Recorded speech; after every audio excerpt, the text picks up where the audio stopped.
El Señor esté con ustedes. Proclamación del Santo Evangelio según San Mateo. Jesús nació en Belén de Judá en tiempos del rey Herodes. Unos magos de Oriente llegaron entonces a Jerusalén y preguntaron: ¿dónde está el rey de los judíos que acaba de nacer? Porque vimos surgir su estrella y hemos venido a adorarlo. Al enterarse de esto, el rey Herodes se sobresaltó y toda Jerusalén con él. Convocó entonces a los sumos sacerdotes y a los escribas del pueblo y les preguntó dónde tenía que nacer el Mesías. Ellos le contestaron: en Belén de Judá, porque así lo ha escrito el profeta. Y tú, Belén, tierra de Judá, no eres en manera alguna la menor entre las ciudades ilustres de Judá, pues de ti saldrá un jefe que será el pastor de mi pueblo Israel. Entonces Herodes llamó en secreto a los magos para que le precisaran el tiempo que se les había aparecido la estrella, y los mandó a Belén diciéndoles: vayan a averiguar cuidadosamente qué hay de ese niño, y cuando lo encuentren, avísenme para que yo también vaya a adorarlo. Después de oír al rey, los magos se pusieron en camino, y de pronto la estrella que habían visto surgir comenzó a guiarlos hasta que se detuvo encima de donde estaba el niño. Al ver de nuevo la estrella, se llenaron de inmensa alegría. Entraron en la casa y vieron al niño con María, su madre, y postrándose lo adoraron. Después, abriendo sus cofres, le ofrecieron regalo: oro, incienso y mirra. Advertidos durante el sueño de que no volvieran a Herodes, regresaron a su tierra por otro camino. Palabra del Señor. Mis hermanos, siéntense un momentito, por favor.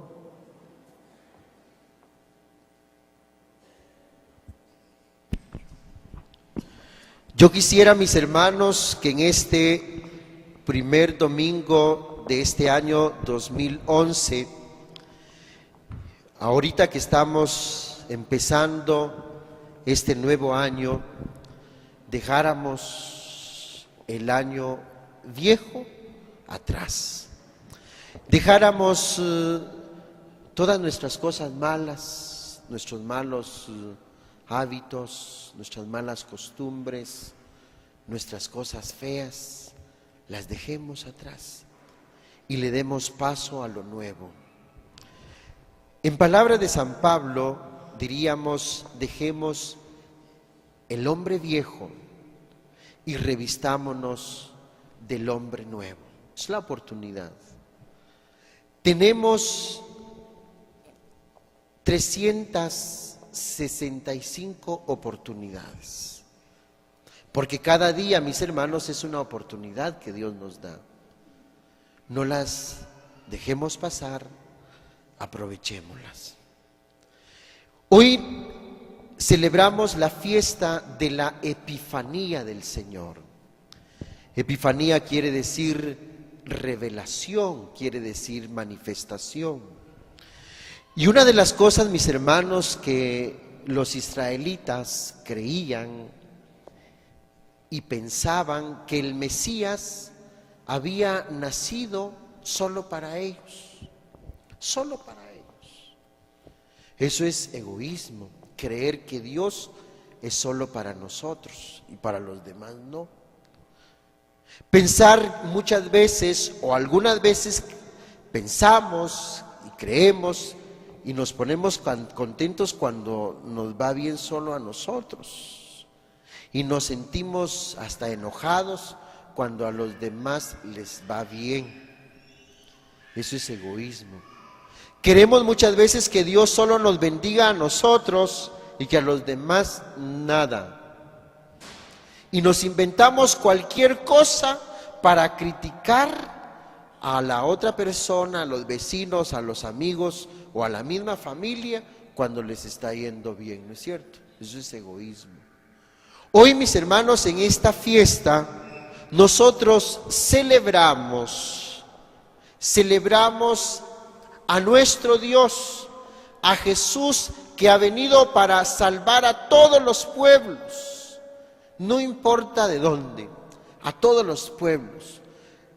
La escena es bonita porque dice la palabra de Dios que estos personajes, los magos, venían de pueblos lejanos, del oriente.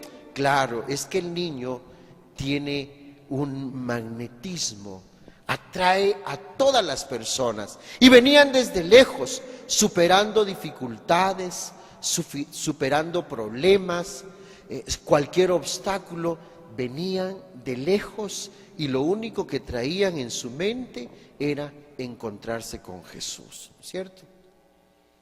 Y eso nos pasa a nosotros, para bien o para mal, pero muchas veces hasta el mismo tráfico se convierte en un obstáculo para ya no llegar a la Eucaristía. No hay mucho tráfico, mejor vámonos de regreso. Los magos nos invitan a superar cualquier dificultad y cualquier obstáculo. Antes, mis hermanos, no había brújulas, no había, ¿cómo se llaman los localizadores? Los GPS no habían. Y entonces los navegantes se guiaban por las estrellas. Las estrellas nos guían, las estrellas nos orientan, y los magos se dejaron guiar, se dejaron conducir por aquella estrella que les llevó ¿hasta dónde? Hasta donde estaba Jesús. Todos debemos ser estrellas para los demás y guiarlos hasta donde está Jesús. ¿Sabían, mis hermanos, que los papás son estrellas para sus hijos? Porque la misión de ustedes es guiar a sus hijos hasta Jesús. Ustedes tienen una responsabilidad grande, ser estrellas para sus hijos y guiarlos hasta donde está Jesús. ¿Cuántos magos eran? 3 magos. ¿Y por qué decimos que eran 3? ¿Por qué decimos que eran 3? Porque eran 3 regalos. No se habla de que eran 3 magos, sino eran 3 regalitos, los 3 tesoros, 3 dones los que le llevaban a Jesús. Magos, científicos de la época. Eran estudiosos, mis hermanos. No eran gente supersticiosa, era gente estudiosa, científicos de la época. Pero ellos se pusieron en camino hasta donde estaba Jesús. Eran reyes, así nos dice la tradición también, que eran reyes. Pero delante del rey, mis hermanos, cualquier realeza se queda corta, ¿no es cierto? Y delante del rey tenemos que postrarnos todos. Estos magos, al ponerse en camino hasta donde estaba Jesús, nos enseñan que debemos postrarnos delante del rey. Hicieron a un lado su corona de reyes, hicieron a un lado su sabiduría, porque la sabiduría humana, la ciencia humana es importante, pero delante de la ciencia de Dios todo se queda corto, ¿no es cierto? O sea, nos dan un ejemplo de humildad. Miren, yo lo he visto. Aquí tenemos lugares, mi hermano, vénganse para acá, aquí hay lugarcitos, miren. Tenemos casos en donde la gente puede más su orgullo que esa humildad, que esa sencillez Y algunas veces digo, hermanos, nos ponemos de rodillas, por favor, y no dejará de haber alguien que se quede así de pie y decir, ¿cómo voy a poner yo de rodillas? Orgullo, mis hermanos. Los magos llegaron hasta donde estaba Jesús y se postraron, ¿cierto? Y se postraron. También delante de Jesús, lo único que puedes hacer tú es postrarte delante de Él y de adorarlo. Fíjense, mis hermanos, que los magos le llevaban tesoros a Jesús. Es como cuando nosotros venimos a la misa. Cuando nosotros venimos a la Santa Misa, venimos guiados por la estrella, porque queremos encontrarnos, porque queremos ver a Jesús. Los magos venían con las manos vacías o con las manos llenas. ¿Con las manos vacías o con las manos llenas? Llenas. Y cuando tú vienes a la misa, ¿vienes con las manos vacías o con las manos llenas? Saber. Con las manos llenas también. Y le ofrecieron a Jesús lo mejor de ellos, ¿no es cierto? Lo mejor de ellos. ¿Qué le ofrecieron a Jesús?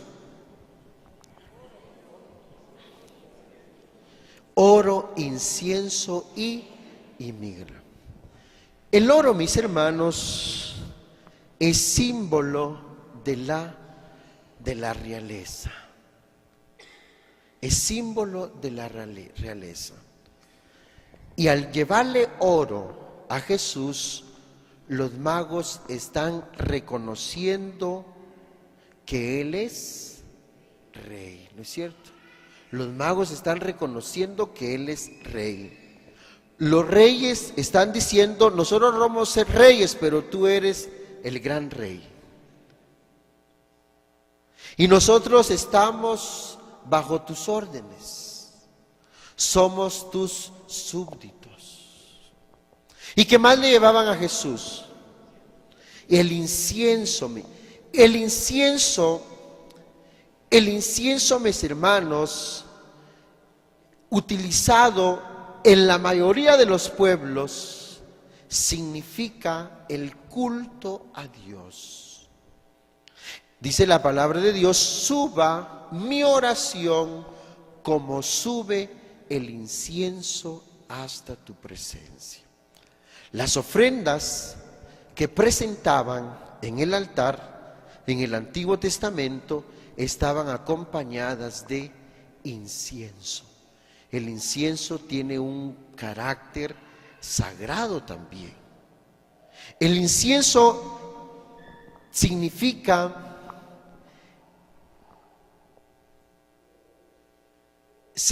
mis hermanos, que Jesús es sacerdote. Que Jesús es el sumo y eterno sacerdote. ¿Y qué más le ofrecieron a Jesús? La mirra. ¿Qué es la mirra? ¿Qué es la mirra? Si les digo qué son los nísperos, me van a decir, ¿no es cierto? Porque nosotros en nuestra cultura, la mirra nos dice poco, pero en el Oriente, en la cultura de Jesús, la mirra era utilizada para los aceites,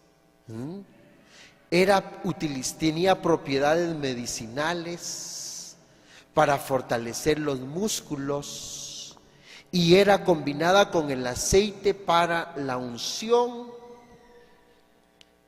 La mirra significa también el dolor, el sufrimiento. Y entonces al llevarle mirra a Jesús, los reyes, los magos, no hacen sino decir, o como un anuncio profético, decir, tú vas a sufrir mucho.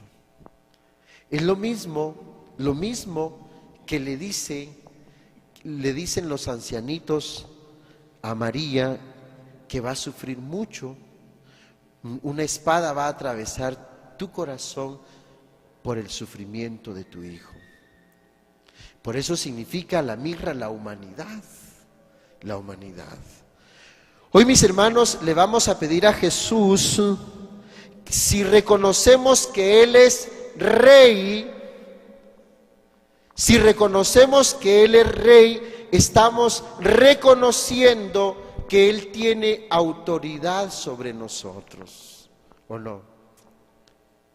Estamos diciendo que Él tiene autoridad sobre nosotros, que nosotros somos sus súbditos, que nosotros estamos para lo que Él mande. Pero eso es difícil, porque si hay algo, mis hermanos, que está en crisis, hoy es la autoridad. Hemos perdido ese valor de la autoridad y sobre todo no reconocemos esa autoridad de Jesús en nuestra vida. Autoridad, cuando hablamos de autoridad, también estamos hablando de obediencia. Porque si Él es el Rey, nosotros tenemos que ser obedientes con Él. ¿Se comprende, mis hermanos? Si Él es el Rey, nosotros tenemos que ser obedientes. Y es lo que menos somos, ser obedientes. Vamos a pedirle a Jesús que logremos recuperar esa autoridad en nuestra vida. Que los papás recuperen esa autoridad que han perdido en sus hijos, ¿o no? Miren, mis hermanos, decíamos una noche de estas. ¿Qué dicen los papás muchas veces con sus hijos que les toleran muchas veces sus cosas? Es la moda. Son patojos. Eso nos ha hecho mucho daño, ¿no es cierto? ¿O no? Eso nos ha hecho mucho daño. Es la moda. Son patojos. Eso nos ha hecho mucho daño. Papás, recuperen la autoridad sobre sus hijos. Recuperen la autoridad sobre sus hijos. Que no se haga lo que ellos digan, sino que se haga lo que ustedes dicen. Porque en la casa ustedes son los reyes, ¿o no? ¿O no? Y la reina. Ustedes son los reyes. Un día, por eso los hijos del rey. ¿Quiénes son los hijos del rey? ¿Quiénes son los hijos del rey? ¿Cómo le dicen al hijo del rey? Príncipes. Los patojos son los príncipes, no son los reyes. La autoridad la tienen ustedes, papás, pero no la pierdan. Por favor, no la pierdan, porque pierden la autoridad sobre sus hijos, todo se viene para abajo, ¿o no? Mírenme, papás, mírenme, pierden la autoridad sobre sus hijos y se acabó todo. ¿Quiénes son los reyes? Ustedes son los reyes. ¿Y los patojos? Los príncipes. Yo el que hago la limpieza.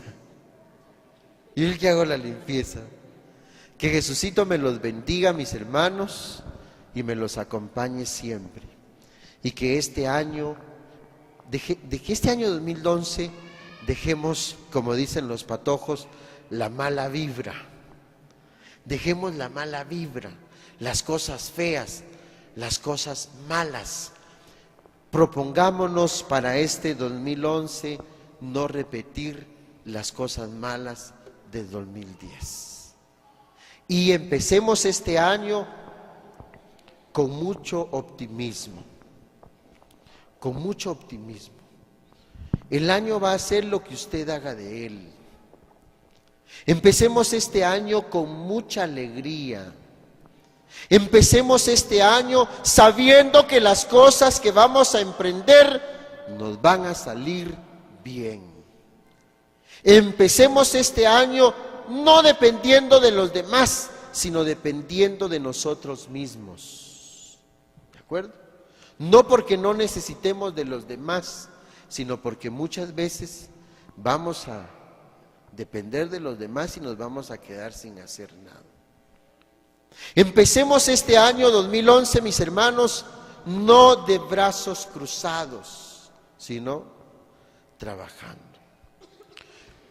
Ayer hablábamos de la paz, y la paz solo será fruto y la vamos a construir cada uno de nosotros. La paz no depende de nadie, sino solo de nosotros.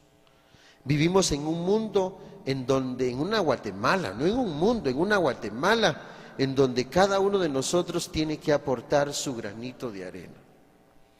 No esperando cambios de los demás, porque si no nos vamos a pasar toda la vida esperando que los demás cambien. Por eso es bonito aquel lema de aquellos retiros que dice: cámbiame a mí, Señor, ¿no es cierto? O sea, no esperes que los demás cambien. Empieza a cambiar tú mismo. Empieza a cambiar tú mismo. Pero no esperes que los demás cambien. Empieza por ti. Que Jesús me los bendiga y me los acompañe. Nos ponemos de pie, por favor.